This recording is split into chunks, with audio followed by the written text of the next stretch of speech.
अगर संसार का दुख भाषित हो जाए तो बिल्कुल 3 काल में संभव नहीं है। कई लोग कहते हैं हम सुबह उठ नहीं पाते। क्या कहते हैं पंकज जी? हम सुबह उठ नहीं पाते जी, इसलिए स्वाध्याय में नहीं आ पाते। बराबर है। अभी देखो, अभी उठाते हैं हम ही तुम्हें। अभी इसको कोई बीमारी हो जाए और उस बीमारी में ये कहें कि अगर सुबह दौड़ोगे नहीं, 5 बजे 6 बजे जाओगे नहीं, तो ये डायबिटीज़ 3 गुना हो जाएगा और मर जाओगे, तो क्या करेगा? उठेगा कि नहीं उठेगा? अरे उसका बाप भी उठेगा। समझ में आया कि नहीं? और भागेगा। इसका अर्थ क्या है कि तुझे अभी संसार का दुख सही लगा नहीं।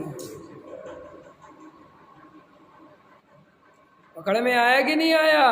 अगर संसार का दुख लगता तो गारंटी से तू सुबह उठ के बैठ मिलता है। कई लोग आवाज नहीं आ पाया, जैसे ये लापरवाही क्यों चल रही है? क्योंकि अभी संसार का दुख भाषित नहीं हुआ। अरे कोई महाबीमारी हो, कैंसर हो जाए और डॉक्टर कहे कि कल आना, इतने बजे आना, तो इतने बजे मिलता है। और 10 दिन बुलाए तो 10 दिन जाता है, 50 दिन बुलाए तो 50 दिन जाता है। जाता है कि नहीं जाता है? लेकिन इसे आत्मा के प्रति प्रेम नहीं है। आत्मा का रोग नहीं मानता। ये राग देश की पर्यायें चल रही हैं, अनंत आकुलता चल रही से दुख नहीं मानता और अपने को शरीर मानता है। तो ये शरीर के प्रति एकत्र होने से शरीर में कोई दुख तकलीफ पैदा हो जाए तो उसे अपनी दुख तकलीफ मानता है और उसे दूर करने के लिए पूरा पुरुषार्थ करता है। और सुनो, वो पुरुषार्थ सच्चा के झूठा? बोलो, वो पुरुषार्थ सच्चा के झूठा? महा झूठा। क्योंकि ये देह तुम्हारे पुरुषार्थ से नहीं चलती। ये तो जैसा जैसा इसका उदय आएगा। कैसे सिद्ध करो? रोज बॉडी बिल्डर मर रहे। कल मर गया 30 साल का बॉडी बिल्डर विदेश में।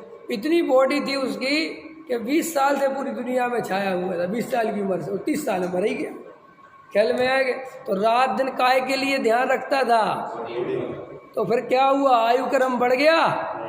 ये आयु क्रम ने अपना काम करा, निकल गया, काम खत्म। तुम चाहे कितनी बॉडी को ध्यान रखो, ये कुछ नहीं होता। ये सब बेकार की बातें हैं। देह के प्रति अत्यंत सावधानी नहीं, सहज सावधानी होनी। और देह के प्रति सावधानी क्या है दिनेश जी? इतनी सावधानी है कि आसक्ति मत रखो खाने पीने के प्रति, तो देह स्वस्थ रहेगी कि नहीं? बस तुम्हारी खाने पीने के प्रति आसक्ति है, यही तो असावधानी है। नहीं समझ में आया? तुम्हारा शरीर कह रहा है कि 2 रोटी, अब तुम्हें दाल सब्जी बढ़िया लगी, तुम्हें खा गए 4 रोटी। भाई ये बीमारी की जड़ है। और क्या जड़ है बोलो? तुम्हारे लिए वो कह रहे कि भैया ये 3 टाइम चाय मत पियो, जहर है। और तुम दबा के 4-4 5-5 बार चाय पी रहे, ये जहर है। सावधानी में रखना क्या है कि जो अपने शरीर को नुकसान करता है वो मत खाओ। और ये तुम खाते आसक्ति भाव से हो। नहीं तो सुख की कल्पना नहीं टूटती वहाँ, ना जीव करे क्यों? पकड़ में आया कि नहीं आया? तो देखो, कई लोग वरना सावधानी के नाम पे क्या पागलपन कर रहे हैं। खाना छोड़ते नहीं है।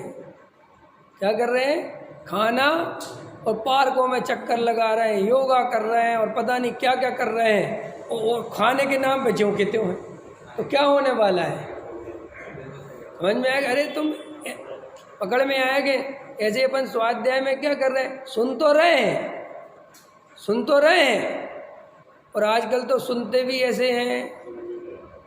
अरे जैन साहब इसको आगे तो करो। आजकल सुनते भी कैसे हैं? जैसे सुन के एहसान कर रहे हो। और ऐसे उठ के दिखाते हैं कि सुन लिया तुम्हारा।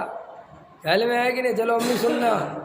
और फिर 2-4-6 दिन नहीं आएंगे, फिर कभी आ जाएंगे, फिर आ जाएंगे, फिर चले जाएंगे। क्योंकि अंतरंग में ये मेरे हित की बात है ऐसा नहीं समझते। स्वाध्याय भी कैसे सुनता है पंकज जी? पक्षपात से सुनता है।